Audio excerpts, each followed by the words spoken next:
오늘 본문 말씀은 복 있는 사람은 이라는 제목으로 여러분과 함께 말씀을 나누고 싶습니다.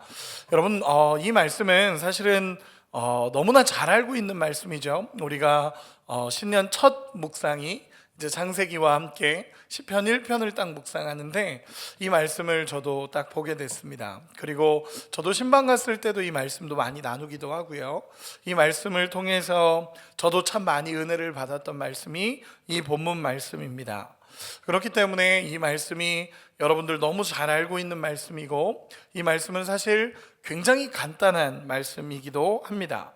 저희가 그 신년 처음 시작하면서 우리가 인사할 때 새해 복 많이 받으세요 라고 인사하잖아요. 근데 새해 복 많이 받으세요 라고 하면서 저도 이렇게 인사를 하는데 뭔가 어색하더라고요. 복 많이 받으세요 라는 말이 약간 뭔가 하나님의 은혜 많이 받으세요 이렇게 말하면 마음이 편한데 복 많이 받으세요 하니까 뭔가 마음에 이게 맞나? 라는 생각도 들고 또 이제 담임 목회자로 하다 보니까 이렇게 얘기를 해도 되나? 라는 생각이 드는 그 단어가 저한테는 복이라는 단어였습니다. 이 복이라는 단어가 꼭 마치 우리가 뭐 복 많이 받으세요 그럼 기복신앙 같고 우리가 이렇게 복을 이야기하다 보면 뭔가 이걸 얘기해도 되나라는 생각이 들 때도 있는 것 같습니다. 그런데 사실 성경은 복에 대해서 참 많이 이야기를 합니다. 실제로 성경은 복 있는 사람 그리고 하나님이 복을 주사 이 복에 대해서 정말 많이 이야기하거든요. 그러다 보니까 제가 이 복에 대해서 좀 말씀을 나눠보고 싶다라는 생각이 들어서 이제 신년을 시작하면서 수요 예배 때 이 말씀을 나누고 싶다라는 마음이 들었습니다. 오늘 말씀은 사실은 굉장히 간단합니다. 짧고 간단합니다. 어떤 말씀이냐면 복 있는 사람은 죄인들의 길에 서지도 않고 악인들의 길에 서지도 않고 오만한 자리에 앉지 않고 하나님의 말씀을 묵상하는 자가 진짜 복 있는 자입니다 라고 하는 굉장히 간단한 말씀입니다. 어쩌면 특별할 게 없는 것 같은 본문이고 이 말씀을 읽을 때 우리도 그렇지 라고 하면서 읽었던 본문이 이 본문이 아닌가라는 생각을 하게 됩니다. 여러분, 복이라고 하면 무엇이 제일 먼저 떠오릅니까? 복이라고 하면 뭔가 잘 되는 것, 복이라고 하면 뭔가 우리의 인생이 잘 풀려지는 것, 복이라고 하면 뭔가 내가 막힘없이 뭔가가 잘 되는 것을 우리는 복이라고 생각을 합니다. 사실은 틀리진 않습니다. 하나님께서 함께 하심으로 말미암아 그의 인생이 굉장히 하나님께서 열어주시는 은혜도 분명히 있다라는 것입니다.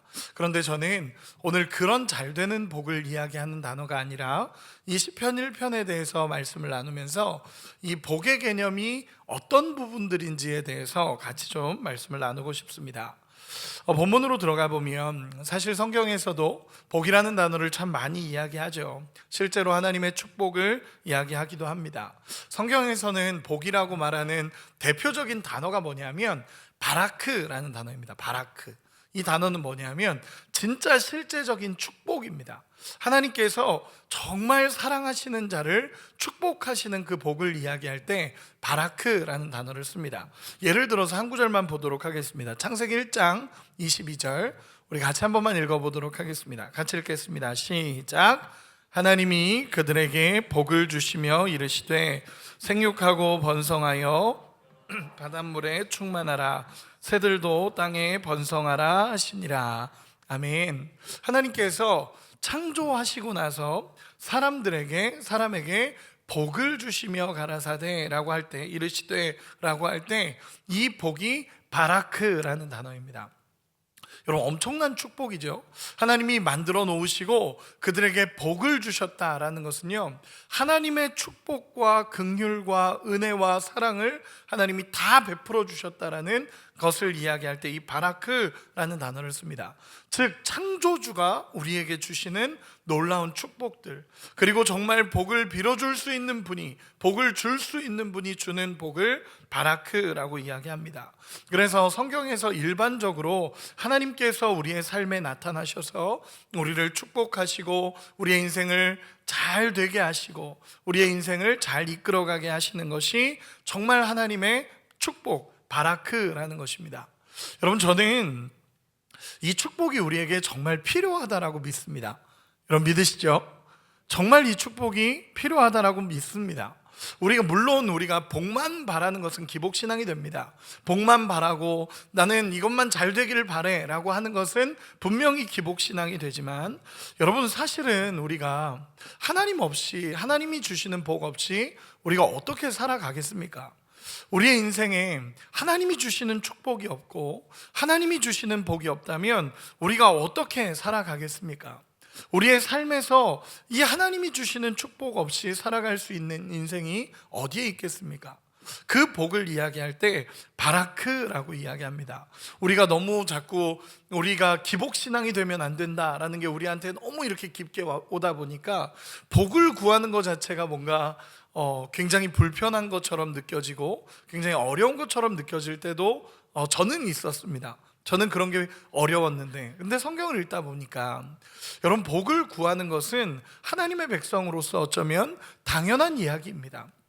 바라크, 하나님이 주시는 축복, 하나님이 내 삶에 가득 넘치게 하시는 축복, 그리고 정말 하나님의 은혜로 말미암아 내 삶에 해결돼야 될 문제들이 해결되어지고 하나님께서 역사하심으로 말미암아 이루어져가는 그 축복을 이야기할 때 바라크라고 이야기합니다. 여러분, 저는 우리 성도님들이 이 바라크, 하나님의 축복을 구할 수 있는 우리가 되셨으면 좋겠습니다. 문제가 있으면 하나님 앞에 나오시고, 정말 어려움이 있으면 하나님 앞에 구해서 하나님이 주시는 이 바라크의 축복, 하나님의 은혜의 축복이 우리 인생에 경험되기를 소망합니다. 우리 아버지한테 가야지 어디 가서 이걸 구하겠습니까? 우리 하나님한테 가서 하나님, 내 인생에 하나님이 주시는 축복이 넘쳐나길 원합니다 라는 고백이 우리의 인생에 있기를 소망합니다. 그런데 오늘 본문에 나타나는 복은 이 바라크라는 단어는 아닙니다.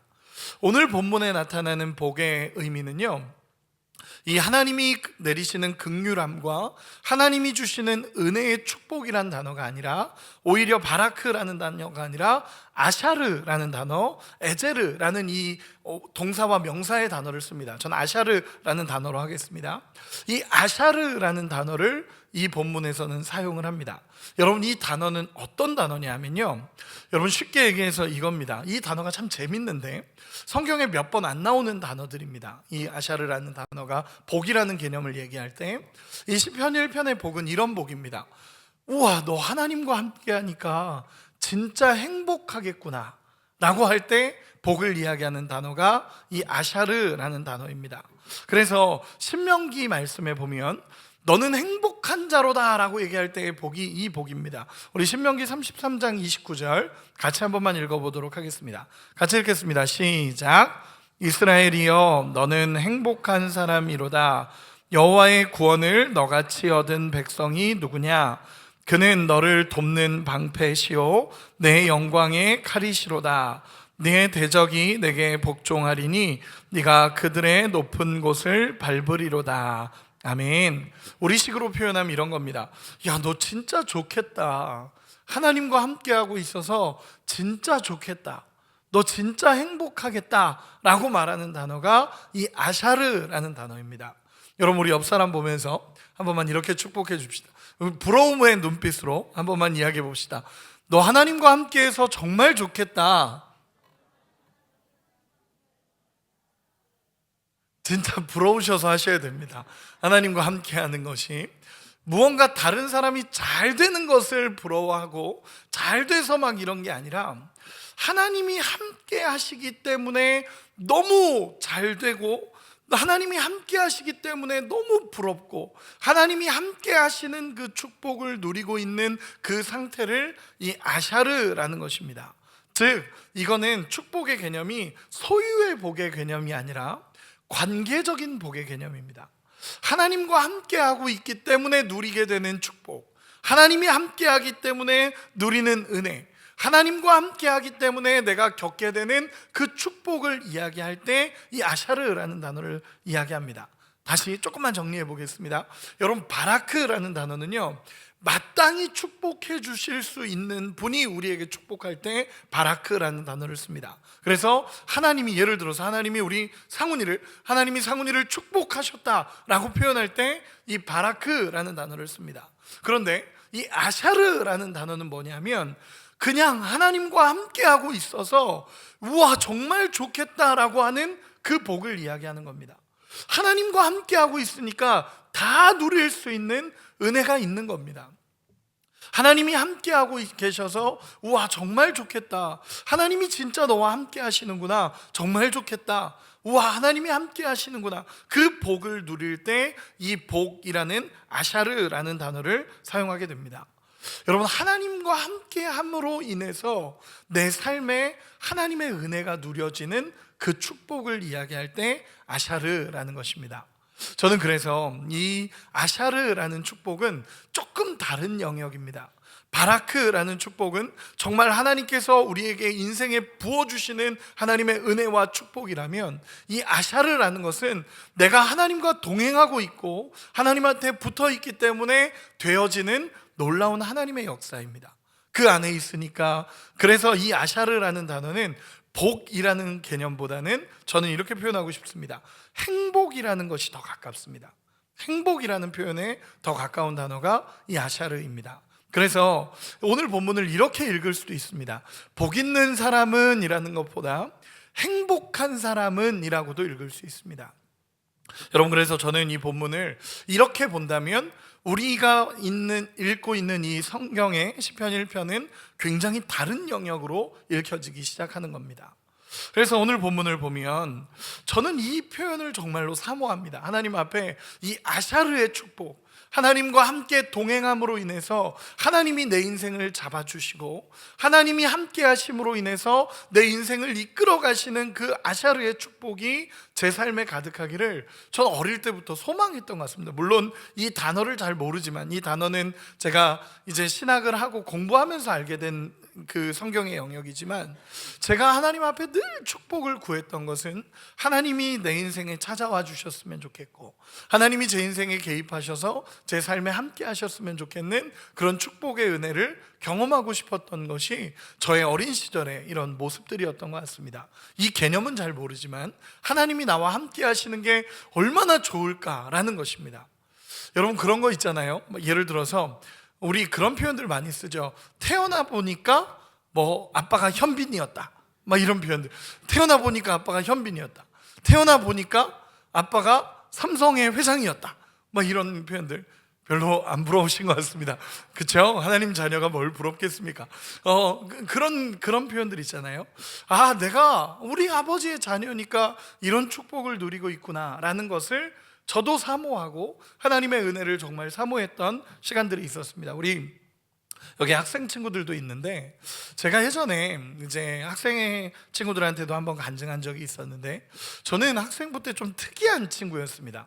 제가 초등학교, 중학교 이때를 보면 저는 참 특이한 학생이었습니다. 중학교 때 보면은 하나님의 은혜를 경험하고 나서 하나님 앞에 막 나가는데, 우리 이제 오전도사님이나 우리 찬양인도도 잘하시고 우리 집사님들 이렇게 찬양하실 때 보면 막 손들고 찬양하고 하나님 앞에 아름답게 예배하고 손들고 막 찬양하고 그러잖아요. 여러분, 손드는 의미가 뭔지 아십니까? 네. 집사님 감사합니다. 영광을 올려드린다라는 의미도 있지만 항복한다라는 의미도 이게 굉장히 강한 의미입니다. 그래서 우리가 하나님 앞에 손들고 찬양한다라는 것은 하나님 앞에 항복한다라는 의미도 있고, 우리 주님 영광 받아주십시오라고 고백하는 의미도 있습니다. 근데 저도 어린 시절에 하나님 앞에 막 이렇게 손들고 찬양했습니다. 그런데 제가 어린 시절에 이렇게 손들고 찬양했던 이유는 그런 의미를 잘 몰랐습니다. 하나님 앞에 영광 올려드리고 하나님 높여드리고 이런 의미를 알았다면 그런 의미로 이렇게 손을 들었을 텐데, 여러분은 지금 우리 대예배 처음 시작할 때 이렇게 손들고 찬양하잖아요. 어떤 마음으로 이렇게 손을 드십니까? 시작하나 보다 라는 걸까요? 시작하는 시간이구나, 이런 마음으로 손을 드십니까?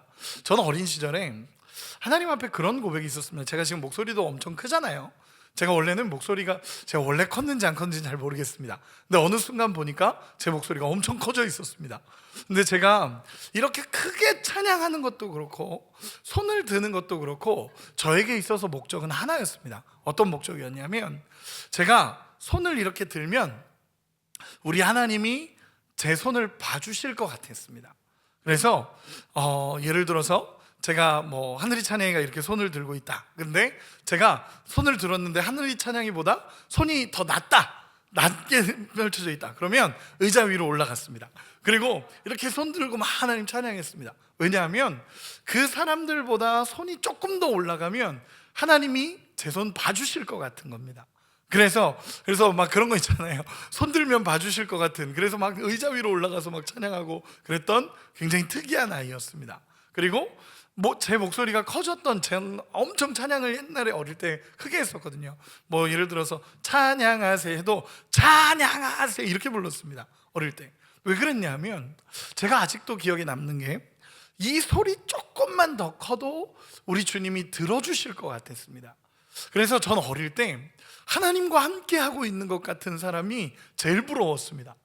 예배 끝나고 나면, 수련회 끝나고 나면 울고 있는 누나들이 제일 부러웠고, 예배 기도 끝나고 나서 막 펑펑 울어서 눈이 이렇게 퉁퉁 부은 사람들 제일 부러웠습니다. 와, 하나님 은혜를 경험했나 보다. 그리고 정말 이렇게 예배하는 사람들이 제일 부러웠습니다. 여러분, 그 부러운 사람들에 대한 복이 아샤르라는 축복입니다. 하나님이 함께하고 계셔서 와, 너 진짜 행복하겠다. 그 행복을 말할 때 아샤르입니다. 그러면 이 기준을 가지고 오늘 본문을 보면 굉장히 간단합니다. 어떤 거냐면 우리 1절 2절 같이 한 번만 읽어보도록 하겠습니다. 1절 2절 같이 읽겠습니다. 시작. 복 있는 사람은 악인들의 꾀를 따르지 아니하며 죄인들의 길에 서지 아니하며 오만한 자들의 자리에 앉지 아니하고 오직 여호와의 율법을 즐거워하여 그의 율법을 주야로 묵상하는도다. 아멘. 여러분, 진짜 복 있는 사람은 이렇게 얘기하는 겁니다. 복 있는 사람은 악인들의 꾀를 따르지 않고 죄인들의 길에 서지 않고 오만한 자리에 앉지 않는다라고 먼저 이야기합니다. 여러분, 이 표현이 뭡니까? 하나님과 함께 하는 게 제일 행복한 사람은요, 그런 자리 갈 필요가 없다라는 겁니다. 하나님과 함께 하는 것이 너무너무 행복하고 하나님과 함께 동행하는 것이 즐겁고 하나님과 함께 하는 그 축복을 누리고 있는 사람들은요, 오히려 악인들의 꾀도 따르지 않고 죄인들의 자리에 앉지도 않고 오만한 자리에 서지 않는다라는 것입니다. 즉, 하나님과 동행하는 축복을 누리기를 원하면, 그 하나님과 함께하는 그 행복함을 누리기를 원하면 그 악인들의 길, 죄인들을 그 오만한 자리에 앉지 아니하는 결단이 그 인생에 있다라는 것입니다. 여러분, 하나님과 함께하는 것이 가장 행복하고 하나님과 함께하는 인생이 가장 즐거운데 왜 그 자리를 사모하겠습니까? 하나님과 함께하는 축복을 누리는 사람은요, 해야 할 것과 하지 말아야 될 것이 정확히 구별되는 사람이라는 것을 오늘 본문은 이야기하는 것입니다. 하나님과 함께하면요, 악인들의 꾀를 따르지 않고요, 죄인들의 길에 서지 않고 오만한 자의 자리에 앉지 않는다라고 이야기합니다. 즉, 내가 따라야 할 것과 따르지 말아야 될 것이 명확하게 구별이 되고, 내가 앉아 있어야 할 자리와 절대로 앉으면 안 되는 자리가 구별이 되고, 내가 서 있어야 할 자리와 절대로 서면 안 되는 자리가 구별된다는 것입니다. 내가 하나님 안에 축복을 누리고 있고 우리 예수님과 함께 하고 있어서 그 인생이 정말 행복해지고 예수님과 동행하는 게 즐거워지기 시작하는 그 복 있는 사람은요, 절대로 서지 말아야 될 자리에 서지 않습니다.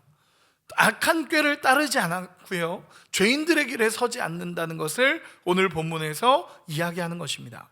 여러분, 하나님을 따라가는 사람, 하나님의 복을 누릴 수 있는 사람은 어떤 사람이냐면 우리가 구별할 줄 아는 사람입니다. 이거를 성경적인 언어로 보면 분별입니다. 분별입니다. 내가 아무리 세상이 좋다라고 얘기해도 하나님이 아니라 그러면 안 할 수 있는 사람이 복 있는 사람입니다. 세상이 아무리 이게 옳다 그래도 나는 이게 하나님이 원하시지 않는다라고 얘기하면 안 할 수 있는 사람이 진짜 하나님의 복을 누리는 사람이라는 것입니다. 여러분, 오늘 본문은요, 그런 행복한 사람이 되기 위해서 우리가 두 가지를 해야 된다라고 얘기를 하는 겁니다. 첫째는 하지 말아야 될 것을 안 해야 된다라고 얘기를 합니다. 여러분, 이것이 굉장히 중요합니다. 우리의 인생에 정말 하나님의 복을 누리는 것에 있어서 정말 중요한 부분 중에 하나가, 해야 될 걸 해야 되는 것도 중요하지만 예배를 드려야 하는 것, 그리고 하나님 앞에 서야 하는 것, 기도해야 하는 것, 하나님 앞에 나가야 하는 것 너무너무 중요하지만 하지 말아야 될 한 가지를 안 하는 것도 하나님 앞에 나가는, 하나님의 복을 경험하는 통로가 된다라는 것을 오늘 본문에서 이야기하고 있는 것입니다. 여러분, 우리의 인생이 구별되기 시작해야 됩니다. 예수님을 믿기 시작하면서부터 내가 예수님을 만나고 예수님을 경험하고 예수님의 은혜가 누려지면서 우리 주님과 동행하기 시작하면 반드시 우리 인생은 구별되어지기 시작해야 됩니다. 여러분, 구별되고 계십니까? 옆 사람을 봐주시기 바랍니다. 옆 사람을 보면서 구별됩시다 인사합시다. 여러분, 그것이 정말 큰 축복입니다. 최근에 어떤 친구가 찾아와서 사업을 하다 보니까 이런저런 유혹들이 많다라는 겁니다. 사업을 하다 보니까 이런 유혹도 많고 저런 유혹도 많고 돈에 대한 유혹도 많고 음란함에 대한 유혹도 많은데, 목사님, 제가 그 유혹을 다 이기고 있습니다 라고 표현을 하더라고요. 이기고 있습니다. 그래서 제가 정말 칭찬해 줬습니다. 잘하고 있다. 그것이 구별되는 삶의 시작이다 라는 이야기를 한 적이 있습니다. 여러분, 아무리 유혹하고 아무리 세상이 이게 맞다라고 얘기해도 그 음모를 따라가지 않는 사람이 진짜 하나님의 복을 누리는 사람입니다. 여러분, 그런 은혜가 우리 가운데 있기를 소망합니다. 내가 살아가는 삶에서 진짜 하나님이 원하시는 것과 하지 말아야 될 것이 구별되는 축복이 우리에게 있기를 소망합니다. 우리 주님 안으로 들어가기 시작하면 이것이 구별이 됩니다. 우리의 인생의 구별이 되기 시작합니다. 우리의 의지와 우리의 결단으로 하나님 앞에 서야 되지만 하나님의 영이 우리 가운데 임하고 우리가 하나님과 동행하는 축복을 누리기 시작하면 이것은 분명히 구별이 되기 시작합니다.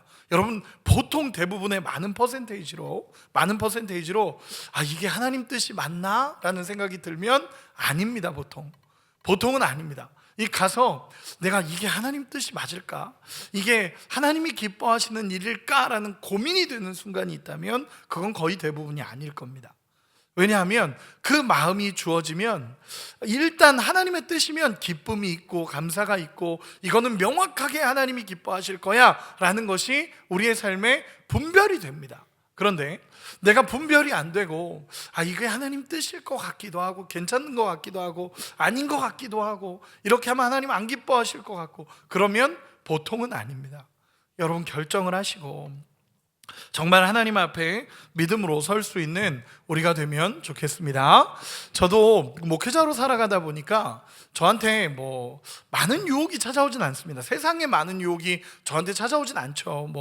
저한테 세상의 유혹이 찾아오겠습니까? 제가 만나는 사람들이 거의 비슷비슷하고 저한테 죄의 유혹은 늘 있지만 제가 어디 가서 술을 마시겠습니까? 제가 어디 가서 저한테 잘못된 사업을 하자고 하겠습니까? 저한테 뭘 하자고 하겠습니까? 제가 하는 거에 있어서는 별로 그런 유혹은 없습니다. 그런데 저는 요즘에 참 위험하다라고 느끼는 이 지점들이 뭐냐면 교만함으로 들어오는 유혹들, 그리고 정말 거짓으로 들어오는 이런 유혹들, 제 마음을 움직이게 하는 이런 유혹들이 제 인생에 지금 참 무섭게 다가온 때가 있습니다. 그러면서 하나님 앞에 요즘에도 기도하는 것은 무엇이냐면, 주님, 제 삶에 분별이 일어나게 하시고 하나님이 기뻐하시는 자리는 내가 끝까지 사수하고 하나님이 조금이라도 원하시지 않는 자리는 하나님 그 자리에 서지 않게 하시고, 앉아야 될 자리에 앉고 앉지 말아야 될 자리에 앉지 않고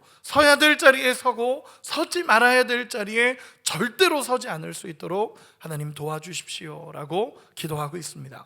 여러분, 인생에도 정말 그런 축복이, 정말 모든 것이 분별되어지는 역사가 우리의 삶에 일어나기를 소망합니다. 그러면서 동일하게 하나님이 뭘 말씀하시냐면 2절 우리 다시 한 번만 읽어보도록 하겠습니다. 해야 될 한 가지를 이야기해 주십니다. 같이 읽겠습니다. 시작. 오직 여호와의 율법을 즐거워하여 그의 율법을 주야로 묵상하는도다. 아멘. 하지 말아야 될 것으로 끝난 게 아니라, 복 있는 사람이 하지 말아야 될 것으로 끝난 게 아니라 반드시 해야 될 한 가지를 이야기하십니다. 그게 뭐죠? 하나님의 말씀입니다. 여러분, 하나님의 말씀을 즐거워하여 묵상하라 라고 이야기합니다. 여러분, 두 가지를 이야기한 겁니다. 하나님의 말씀을 읽어라 라는 건데, 결국에는 하나님의 말씀을 읽어라 인데, 이것을 두 가지로 구별해서 이 말씀을 이야기합니다. 첫째는 뭐냐면 말씀을 즐거워해라, 그리고 두 번째는 묵상해라. 이 두 가지를 이야기하고 있습니다. 하지 말아야 될 것들, 절대로 앉지 말아야 될 자리에 앉지 말고 우리가 해야 될 한 가지가 있다면 하나님의 말씀을 붙잡으라는 것입니다. 첫째는 하나님의 말씀을 즐거워해야 된다라고 이야기합니다. 저는 이 말씀이 정말 중요하다라고 생각합니다. 여러분, 하나님의 말씀이 여러분들의 삶에 즐거움이 되십니까? 조금 애매합니까? 다시 한 번만. 여러분, 하나님의 말씀이 즐거움이 되십니까? 여러분, 그런 은혜가 우리 가운데 부어져야 됩니다. 여러분, 사모하시기 바랍니다. 저는 이 말씀을 사모하라라는 것이 우리 인생에 반드시 있어야 될 기도라고 확신합니다. 여러분, 하나님의 말씀이 즐겁기를 위해서 기도하시고, 그 말씀이 내 삶에 기쁨으로 다가오도록 하나님 앞에 엎드리고 기도할 수 있는 축복이 있기를 원합니다. 여러분, 하나님의 말씀을 읽는 시간이 막 불편하고 어렵기만 한 시간이 아니라 그 말씀 앞에 섰을 때 하나님이 나를 조명하시고 그 말씀 때문에 행복해질 수 있도록 기도하시기를 소망합니다. 저는 이 기도가 우리에게 정말 중요하다고 확신합니다. 여러분, 이 말씀을 읽을 때 아무리 바쁘고 힘들어도 이 말씀이 즐거우면 읽을 수 있습니다. 정말 이 말씀이 즐거우면 그 말씀을 읽습니다. 여러분, 핸드폰 하는 시간 조금만 줄여도 하나님 말씀 읽을 수 있고, 우리가 할 수 있는 무언가 조금만 줄여도 하나님 말씀 읽을 수 있습니다. 제가 최근에 이제 우리 전도사님들하고 우리 청년들하고 한번 볼링을 치러 간 적이 있었습니다. 볼링을 치러 간 적이 있었는데, 이제 어떤 한 친구에게 전화를 했는데 그 친구가 너무 피곤해 보이더라고요. 너무 피곤해 보이고 너무 힘들고, 아마 주일 너무너무 바빠서 그랬을 겁니다. 너무너무 바빴을 텐데 아침에 전화했는데 일어나지를 못한 거죠. 일어나지를 못했는데 제가 전화를 통화를 하다가 정말 피곤하면 자도 괜찮아요 라고 얘기했는데, 갑자기 아닙니다, 가겠습니다 그러면서 오더라고요. 근데 제가 그때 뭘 느꼈냐면, 아무리 피곤해도 재밌으면 한다 라는 거였습니다. 아무리 피곤해도, 몸이 막 부셔질 것 같아도 축구하는 사람들 많습니다. 아무리 몸이 힘들어도 그 축구하러 가는 것이 즐거우면, 여러분, 축구하면 뭔가 에너지가 넘칩니까? 피곤합니까? 피곤하죠. 일단은 즐겁긴 하지만 피곤하죠, 당연히. 그런데도 이게 즐거우니까 하는 겁니다. 저도 마찬가지고요. 여러분, 마찬가지입니다. 우리의 인생에도 정말로 하나님의 말씀이 즐거우면 말씀이 읽어집니다.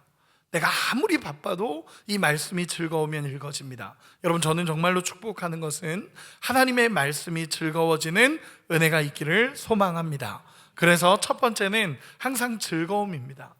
저도 요즘에 십자가학교로 우리 성도님들을 강의하고 있고, 또 제자대학을 4단계 이번에 제가 시작하면서 하나님 말씀을 전하는 것이 참 즐겁습니다. 그리고 하나님 말씀을 전하고 하나님 말씀을 나누는 이 시간이 저한테 기쁨이 됩니다. 피곤하지만 그 일이 저한테 기쁨이 되고 감사가 된다는 것이 감사해서 또다시 하나님 앞에 엎드리기도 합니다. 여러분, 우리의 인생에 정말 하나님의 말씀이 즐겁고 하나님의 말씀이 기쁨이 되기를 간절히 소망합니다. 두 번째는 무엇이냐면, 말씀을 주야로 묵상해야 된다라고 성경은 이야기합니다. 첫째는 말씀이 즐거워야 되고, 두 번째는 말씀을 주야로 묵상해야 된다라고 얘기합니다. 여러분, 이 주야라는 것은요, 밤낮이 맞습니다. 밤과 낮에 이 말씀을 묵상해라도 맞는데, 성경에서 주야를 이야기할 때는 좋을 때도 기쁠 때도 어려울 때도 힘들 때도 모든 상황을 이야기할 때 이 단어를 씁니다. 즉 뭐냐면, 언제나 하나님의 말씀을 묵상해라 라는 것입니다. 여러분, 묵상이란 단어가 하가라는 단어, 우리가 너무 잘 아는 단어죠. 하가라는 단어인데요, 이 단어는 어떤 단어냐면 먼저는 되새김질하다라는 의미를 갖고 숙고하고 고민하다라는 단어도 갖는 것이 이 하가라는 단어입니다. 하나님의 말씀을 묵상하다라는 것은 계속 되새김질하면서 이것을 깨닫기를 소망하면서 하나님의 말씀을 계속 묵상하고 고민하는 것을 이야기할 때 이 하가라는 단어를 씁니다. 그리고 또 하나는 이사야서 31장 4절에 보면 이 단어를 어떤 의미로 쓰냐 하면, 저도 설교할 때 몇 번 썼던 단어인데 뭐냐면, 사자가 먹이를 꽉 쥐고 있을 때 이 하가라는 단어를 씁니다. 사자가 먹이를 꽉 쥐고 있는 상태를 이야기합니다. 여러분, 말씀을 묵상한다라는 게 이런 겁니다. 사자가 먹이를 꽉 쥐고 있는 것처럼 하나님의 말씀을 꽉 쥐고 있는 상태를 묵상한다라고 표현합니다. 여러분, 사자가 먹이를 쥐고 있는 거 보신 적 있으십니까? 저는 재작년에 사파리를 직접 갔다 왔습니다. 사파리, 케냐의 사파리 현장을 직접 가봤습니다. 들어가는 순간 기린이 막 이렇게 돌아다니고 있고, 코끼리 떼가 막 몰려 있고, 위험하지 않더라고요. 차들도 많이 다니고 있고. 그래서 이 사파리에 가서 그 넓은 초원에서 동물들이 돌아다니는 거 봤습니다. 그런데 뭐 사자, 하마, 코끼리, 뭐 하이에나, 얘네들 다 보고 그랬는데, 여러분, 사자는 포스가 다릅니다. 그냥 포스가 다릅니다. 돌아다니는 사자는요, 포스가 다릅니다. 제 옆을 이렇게 차에 타 있는데 이렇게 옆으로 지나가는데 모두가 긴장하고 있습니다. 그 정도로 사자는 포스가 다릅니다. 근데 그 사자가 먹이를 빼앗기지 않기 위해서 딱 쥐고 있다면, 여러분, 그걸 뺏을 수 있겠습니까? 못 뺏습니다. 아무리 다른 동물들이 알짱알짱거리고 그 먹이 먹고 싶어서 막 이러고 있어도 사자가 꽉 쥐고 있는 순간 그 먹이는 뺏을 수 없는 상태가 돼버립니다. 여러분, 묵상한다는 게 이런 겁니다. 하나님의 말씀을 꽉 쥐어버리는 상태, 그래서 더 이상 빼앗기지 않는 상태가 이 묵상하다라는 단어입니다. 여러분, 사단은요, 우리에게서 말씀을 뺏으려고 호치탐탐 노리고 있습니다. 우리 이렇게 수요예배 은혜 가운데 잘 드리고 집에 갔는데 이제 아들, 딸 말 안 들으면 화내다가 다 쏟아버립니다. 여러분, 이 말씀이라는 게 순식간에 빼앗길 수도 있는 겁니다. 이 은혜라는 게 순식간에 빼앗겨 버릴 때도 있는 겁니다. 저도 그렇습니다. 말씀을 잘 전하고 집에 들어갔는데 저희 아들, 딸이 말 안 듣고 그러면 울컥했다가 말씀이 다 사라져 버리고, 내가 말씀을 전한 자도 하나님 이게 뭡니까? 라고 할 때가 있습니다. 여러분도 그렇지 않습니까? 저만 그런가 봅니다. 여러분, 이런 부분은 좀 동의를 해주셔야 말씀을 전하는 자가 힘이 납니다. 그렇구나 라고 하면서. 여러분, 우리 안에 말씀을 빼앗길 때가 있습니다. 지금 은혜 가운데 마치고 돌아가다가 차 타고 가다가 이렇게 끼어들어서 욕하면 끝납니다. 거기서 끝납니다. 말씀은 순식간에 사라지고 내 안에 미움과 다툼과 시기와 질투가 들어와 버리는 겁니다. 여러분, 말씀을 묵상한다는 건 그런 겁니다. 꽉 쥐고 내가 이 말씀 때문에 살아갑니다 라고 고백하는 것이 이 하가라는 것입니다. 여러분, 하나님께서는 이렇게 얘기하시는 겁니다. 우리에게 복 있는 사람, 진짜 하나님과 행복하게 살아갈 수 있는 사람, 하나님과 정말 기쁨을 누리며 그 안에서 행복을 누릴 수 있는 사람은 절대로 하지 말아야 될 것을 하지 않고, 거하지 말아야 될 것에 거하지 않고, 앉아있지 말아야 될 곳에 앉아있지 않고 하나님의 말씀을 꽉 붙잡고 우리 주님 말씀밖에 없습니다 라고 고백하면서 살아가는 사람이 진짜 행복한 하나님의 복을 누리는 사람이다 라고 성경은 이야기하고 있는 것입니다. 그럼 이런 사람에게 주어지는 축복은 무엇이냐? 우리 3절 같이 한 번만 읽어보겠습니다. 마지막 3절입니다. 시작. 그는 시냇가에 심은 나무가 철을 따라 열매를 맺으며 그 잎사귀가 마르지 아니함 같으니 그가 하는 모든 일이 다 형통하리로다. 아멘. 쉽게 얘기해서 시냇가에 심은 나무가 되어진다 라고 이야기합니다. 여기서 시냇가에 심은 나무라는 것을 원어적으로 보니까 새롭게 심겨진 나무라는 표현입니다.